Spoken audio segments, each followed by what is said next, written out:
கார்த்திகை மார்கழி மாதம் வந்துட்டாலே சபரிமலைக்கு போகக்கூடிய பக்தர்கள் வந்துட்டு மாலை அணிஞ்சிட்டு சபரிமலைக்கு போகிறத நம்ம பார்க்குறோம். இப்படி போகக்கூடிய இந்த பக்தர்கள் எல்லாம் பார்த்தீங்கன்னா பெரிய வழி பாதையை போவாங்க, இல்லைன்னா வந்துட்டு சின்ன வழி பாதையில் போகிறத வந்து நம்ம பார்க்குறோம். அப்படி போகக்கூடிய அந்த வழியில சில நேரங்கள்ல கடுமையான மழை இருக்கும், இல்லைன்னா வந்துட்டு கடுமையான பனி இருக்கும்.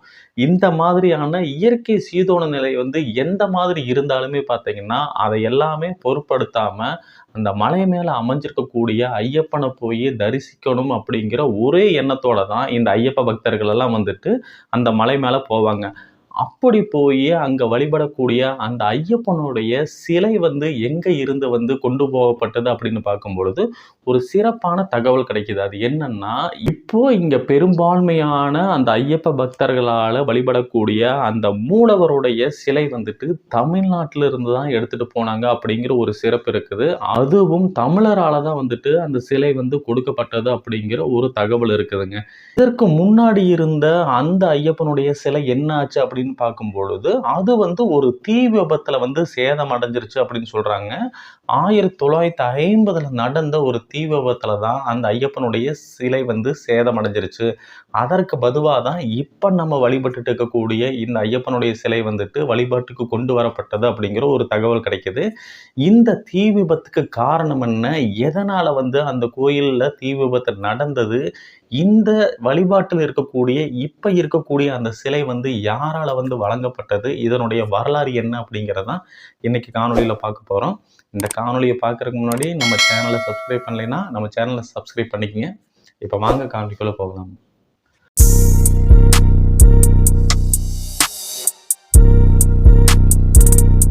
அன்பு நண்பர்களுக்கு வணக்கம். நான் உங்கள் உமா ஜெகதீஷ். இந்த சபரிமலை வேற, ஐயப்பன் வேற அப்படிங்கிறத வந்து நம்ம எடுத்துக்கவே முடியாது. ஏன்னா இரண்டுமே ஒன்று அப்படிங்கிற அளவுல தான் சபரிமலை ஐயப்பன்ட்டு தான் நம்ம வந்து பெரும்பாலும் சொல்லுவோம். அந்த அளவுக்கு சபரிமலைக்கும் ஐயப்பனுக்கும் ஒரு பெரிய நெருக்கம் இருக்கிறது தான் வந்து பக்தர்களால் வந்து உணரப்படுது. இந்த ஐயப்பன் வந்துட்டு ஒரு தமிழரா இருக்கலாமா அப்படிங்கிற ஒரு கோணத்துல போன ஒரு காணொளி விட்டிருந்தேன். அதுல இந்த பந்தலராஜா யார் அப்படின்னு பார்க்கும்பொழுது இவங்க தமிழக பாரம்பரியத்துல வந்தவங்க, பாண்டிய மரபுல வந்தாங்க அப்படிங்கிற ஒரு தகவல் வந்துட்டு போன காணொளியில் இருக்குது. அந்த பாரம்பரியத்துல வந்த ஒரு அரசரால கண்டெடுக்கப்பட்ட ஒரு சிறுவன் தான் வந்துட்டு இந்த ஐயப்பன்.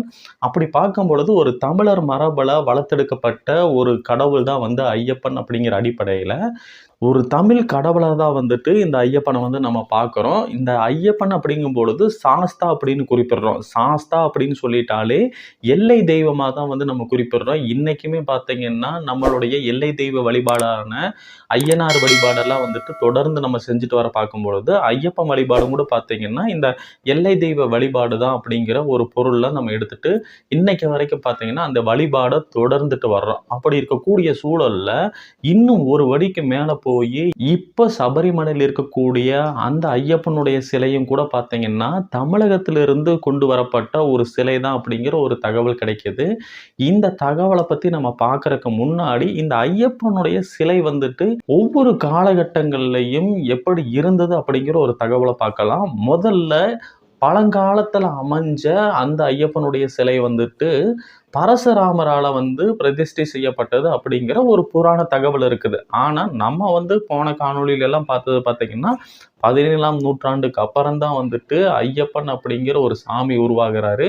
அது வந்து பந்தல மகாராஜாக்களே வந்துட்டு அதை வந்துட்டு உறுதிப்படுத்துறாங்க. அப்படி இருக்கும் பொழுது இந்த புராண கதை எந்த அளவுக்கு உண்மை அப்படிங்கிறது தெரியல. இருந்தாலும் பரசுராமர் அப்படிங்கிறவரால வந்துட்டு உருவாக்கப்பட்ட அந்த சிலை தான் வந்துட்டு ஆதி காலத்துல வழிபாட்டுல இருந்தது.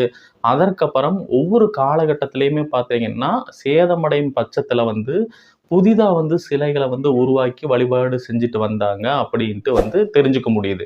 அப்படி இருக்கும் பொழுது உலோகத்தால செய்யப்பட்ட ஐயப்பனுடைய சிலை எந்த காலகட்டத்துல வருது அப்படின்னு பார்க்கும் பொழுது 1903ஆம் ஆண்டில் இருந்து தான் வந்துட்டு உலோகத்தால செய்யப்பட்ட ஐயப்பனுடைய சிலை வந்துட்டு வழிபாட்டுக்கு வருது. இந்த சிலை வந்துட்டு 1950 நடந்த ஒரு தீ விபத்துல வந்துட்டு சேதமடைஞ்சிருது அப்படின்னு சொல்றாங்க. இந்த தீ விபத்தை பத்தி ஆராயும் பொழுது இது ஒரு விபத்தா அல்லது வந்துட்டு ஒரு வன்முறை சம்பவமா அப்படிங்கிற ஒரு கோணத்துல வந்து அப்ப இருக்கக்கூடிய காவல்துறை அதிகாரிகள் வந்து விசாரணை நடத்துறாங்க. அப்போ இந்த தீ விபத்தை பத்தி என்ன குறிப்பிடுறாங்கன்னா 1950ஆம் ஆண்டு மே மாதம் 20ஆம் தேதி வந்துட்டு அந்த மாதத்திற்கான பூஜைகள் எல்லாம் நடந்து நடைய சாத்திடுறாங்க. அது சாத்தினதுக்கு அப்புறம் அடுத்த மாதம் ஜூன் மாதம் 14ஆம் தேதி வந்து திரும்பவும் அடுத்த மாதத்துக்கான பூஜையை தொடங்குறதுக்காக வந்து அந்த கோயிலை திறக்கிறாங்க. அதை திறக்கிறது யாரு அப்படின்னு பார்த்தீங்கன்னா சந்திக்காரன் அப்படிங்கிறவர் தான் முதல்ல அந்த கோயிலுக்கு போயிட்டு நடைய திறக்கிறாரு. அப்படி அவர் போகும்பொழுதே பார்த்தீங்கன்னா அந்த கோயில் முழுவதும் பார்த்தீங்கன்னா தீக்கு இரையா இருக்குது. அவர் பார்க்கும் பொழுதே பார்த்தீங்கன்னா அந்த கோயில் முழுவதுமே எரிஞ்சிருச்சு. உள்ள இருக்கக்கூடிய சிலை எப்படி இருக்குதுன்னு அவர் பார்க்கும்பொழுது சிலையெல்லாம் பார்த்தீங்கன்னா ரொம்பவே சேதமடைஞ்சிருக்குது. இந்த தகவலை வந்துட்டு அந்த கோயிலுக்கு பூஜை செய்யக்கூடிய அந்த தந்திரிகளுக்கும் வந்துட்டு அந்த தகவலை சொல்றாரு. உடனே அந்த கோயில் நிர்வாகத்தினரும் அந்த பூஜை செய்யக்கூடிய தந்திரிகளும் வந்துட்டு பார்க்குறாங்க. இதற்கப்புறம் இந்த தகவல் வந்துட்டு காவல்துறைக்கு வந்து கொடுக்குறாங்க. இந்த சம்பவம் எப்போ நடக்குது அப்படின்னு பார்த்தீங்கன்னா 14ஆம் தேதி நடக்குது. அதற்கப்புறம் 17ஆம் தேதி தான் வந்து இவங்க காவல்துறைக்கே போயிட்டு இந்த மாதிரியான ஒரு சம்பவம் நடந்தது அப்படின்னு சொல்றாங்க. இந்த வழக்கை வந்துட்டு கொல்லம் டிஎஸ்பியா இருக்கிறவங்க தான் வந்து ஃபர்ஸ்ட் வந்து பார்க்குறாங்க. அப்படி அவங்க வந்து பார்க்கும்பொழுது அந்த கோயில் முழுவதுமே எரிஞ்சிருக்குது. அந்த கோயில் கதவு வந்துட்டு ஒரு பித்தளையாலான ஒரு கதவா இருக்குது. அந்த கதவு வந்துட்டு ரொம்பவே வந்து சேதப்பட்டிருக்குது. அதை வந்து ஒரு கோடாரி கொண்டு 15 முறை வந்து வெட்டி சேதப்படுத்தி இருக்கிறத அவங்க வந்து அவங்களுடைய விசாரணை செய்யும்போது தெரிஞ்சுக்கிறாங்க. அப்போ அவங்க என்ன சொல்றாங்கன்னா இந்த கதவு வந்துட்டு உடைக்கப்படணும் அப்படிங்கிற ஒரு நோக்கத்துல தான் அதை வந்து வெட்டி சேதப்படுத்தி இருக்கிறாங்க. அப்படி அவங்க சேதப்படுத்தினதுக்கு அப்புறம் அந்த கதவு திறந்திருக்குது. அதற்கப்புறம் உள்ள இருக்கக்கூடிய அந்த சிலையும் வந்துட்டு வந்து சேதப்படுத்தி இருக்குது அப்படிங்கிற ஒரு தகவல் வந்து கிடைக்குது. அந்த சேதத்துல அந்த சிலையுடைய தலை வந்துட்டு ரொம்பவே வந்து துண்டாடப்பட்டிருக்குது. அந்த சிலையுடைய முழங்கை பகுதி வந்து சேதமடைஞ்சிருக்குங்கிறாங்க. அந்த கடவுளுடைய விரல் பகுதிகள் எல்லாம் வந்து துண்டிக்கப்பட்டிருக்குது அப்படின்ட்டு 3 விதமான பாதிப்புகள் வந்து அந்த சிலையில ஏற்பட்டது அப்படின்னு சொல்லிட்டு அப்ப அந்த விசாரணை நடந்தப்போ ஒரு தகவலா சொல்றாங்க. அதற்கப்புறம் இதற்கு காரணம் என்ன? இந்த சிலை வந்து ஏன் வந்து சேதப்படுத்தப்பட்டது? அதே மாதிரி எப்படி இந்த தீ விபத்தெல்லாம் நடந்தது அப்படிங்கிற விசாரிக்கிறதுக்காக டிஐஜி தலைமையிலான ஒரு படை வந்து அமைக்கப்படுது. இந்த டிஐஜி யாருன்னா கேசவ மேனன் அப்படிங்கிற ஒருத்தர் தான் வந்துட்டு இந்த விபத்தை விசாரிக்கிறதுக்கான ஒரு விசாரணை அதிகாரியா வந்து நியமிக்கிறாங்க. அதற்கப்புறம் இவர் வந்து அந்த விசாரணையை தொடங்குறாரு. அங்க இருக்கக்கூடிய அந்த பூஜை செய்யக்கூடிய தந்திரிகள், அந்த சந்திக்காரன் அப்படிங்கிறவங்ககிட்ட, அதே மாதிரி இந்த கோயிலை சுற்றி வசிக்கக்கூடிய பழங்குடியின மக்கள்கிட்ட எல்லாம் வந்து விசாரிக்கிறாங்க. இப்படி எல்லாமே வந்து அவர் விசாரிச்சாலும் இந்த விபத்து ஏன் நடந்தது அப்படிங்கிறதுக்கான ஒரு தகவல் வந்து சரியாவே கிடைக்கல. யார் வந்து இது செஞ்சிருப்பாங்க அப்படின்ட்டு உறுதியா வந்து அவர்னால சொல்ல முடியல. ஒரு சில மதம் சார்ந்த பிரச்சனையினாலும் இந்த வன்முறை நடந்திருக்கலாமோ அப்படிங்கிற கோணத்துல வந்து அவர் பார்த்தாரு. இருந்தாலும் எதற்குமே ஆதாரம் கிடைக்காத ஒரு காரணத்தால இந்த விசாரணை, அதாவது இந்த வழக்கு சம்பந்தமான விசாரணையை கைவிடுவதாக வந்துட்டு ஒரு தகவல் அறிக்கை விடுறாரு. ஏன் அப்படின்னு பார்க்கும்பொழுது இந்த விசாரணை நடக்கும் காலகட்டத்துல பார்த்தீங்கன்னா இந்த சம்பவம் நடந்து, அதாவது இந்த கோயில் வந்து தீக்கு இரையாயிருக்குது அப்படிங்கிற ஒரு பிரச்சனையை பார்த்தீங்கன்னா அந்த 14ஆம் தேதியிலிருந்து 3 நாட்கள் கழிச்சு தான் வந்துட்டு காவல்துறைக்கே வந்து தகவல் கொடுக்குறாங்க. அதற்கப்புறம் பார்த்தீங்கன்னா இந்த கேசவ மேனன் டிஐஜியா இருக்கிறவர் பார்த்தீங்கன்னா செப்டம்பர் 8ஆம் தேதி தான் வந்துட்டு இந்த வழக்கை விசாரிக்கிறதுக்கே வந்துட்டு நியமிக்கப்படுறாரு. இப்படி பார்க்கும்பொழுது கிட்டத்தட்ட ஒரு 3 மாதங்கள் வந்து இடைவெளி இருக்குது. இந்த 3 மாத இடைவெளியில பார்த்தீங்கன்னா ஏற்கனவே நடந்த அந்த பிரச்சனைகளுக்கான ஆதாரங்கள் வந்துட்டு அளிக்கப்படுறதுக்கான ஒரு வாய்ப்பா அமைஞ்சிருச்சு அப்படின்னு அவர் கருதுறாரு. அது மட்டுமல்லாம இந்த கோயில் வந்து மே 20ஆம் தேதி வந்து நட சாத்துறாங்க. ஜூன் 14ஆம் தேதி வந்து நடை திறக்கிறாங்க. இதுக்கு இடைப்பட்ட காலகட்டத்துல மழையும் வெள்ளமும் நடந்ததால அந்த விபத்துல வந்துட்டு யாருடைய கைரேகையெல்லாம் பதிவாயிருக்குது அப்படிங்கிறத வந்து அவங்கனால வந்து சேகரிக்க முடியாத ஒரு சூழலும் இருந்ததால இது யாரு செஞ்சது அப்படிங்கிறத உறுதிப்படுத்த முடியாத ஒரு சூழல் இருந்தது. அதனால வந்துட்டு அப்ப நடந்த அந்த விபத்தை வந்துட்டு ஒரு விபத்து அப்படின்னு சொல்லிட்டே வந்து காவல்துறை அதற்கு மேல விசாரணை செய்யாமையே விட்டுறாங்க. இதற்கப்புறம் அந்த சேதமடைஞ்ச அந்த சிலையை வந்துட்டு ஒட்டி வெள்ளி கம்பிகளால கட்டி திரும்பவும் வழிபாடு செய்யணும் அப்படின்னு நினைக்கிறாங்க. ஆனா வந்து வழிபாட்டு முறையின்படி பார்த்தீங்கன்னா சேதம் அடைஞ்ச அந்த சிலைகளை வந்துட்டு வழிபடக்கூடாது அப்படிங்கிறதால புதிதா வந்து ஒரு சிலை செய்யலாம் அப்படின்னு முடிவு பண்றாங்க. இப்ப வந்து அந்த புதிதா செய்யக்கூடிய அந்த சிலையை வந்துட்டு 3 பேரும் முன் வந்து செய்யறாங்க. அது யார் அப்படின்னு பார்க்கும்பொழுது முதல்ல வந்துட்டு தமிழகத்துடைய முன்னாள் முதல்வரா இருந்த அந்த பி.டி. ராஜனும், அதே மாதிரி நம்ம போன காணொளியில சொல்லியிருந்தோம், நவாப் ராஜமாணிக்கம் பிள்ளை அப்படிங்கிறவர் வந்துட்டு ஐயப்ப பக்தி கொண்டவரு. அவரும் பார்த்தீங்கன்னா, ஒரு நாடக கம்பெனி வச்சிருக்கிறாரு. அவங்க 2 பேருமே சேர்ந்து ஒரு ஐயப்பனுடைய சிலைய வந்து வடிவமைக்கிறாங்க. அவங்க செஞ்ச ஒரு சிலையும், அதே மாதிரி பாலக்காடு சாமி அண்ணா அப்படிங்கிறவரும் ஒரு சிலை செய்கிறாரு. கேரளாவுல சுவாமி விமோசனானந்தா அப்படிங்கிறவரும் பார்த்தீங்கன்னா, ஒரு சிலை செய்றாங்க. இப்படி 3 பேரும் பார்த்தீங்கன்னா, ஆளுக்கு ஒரு சிலை செஞ்சு வச்சுக்கிறாங்க. இந்த சிலைய அந்த கோயில்ல நிறுவலாம் அப்படின்ட்டு அவங்க முன் வர்றாங்க. அப்படி இருக்கும் பொழுது, இந்த 3ல எந்த சிலை வைக்கலாம் அப்படின்னு சொல்லிட்டு கோயில் நிர்வாகம் வந்துட்டு முடிவெடுக்கக்கூடிய ஒரு சூழலுக்கு தள்ளப்படுறாங்க.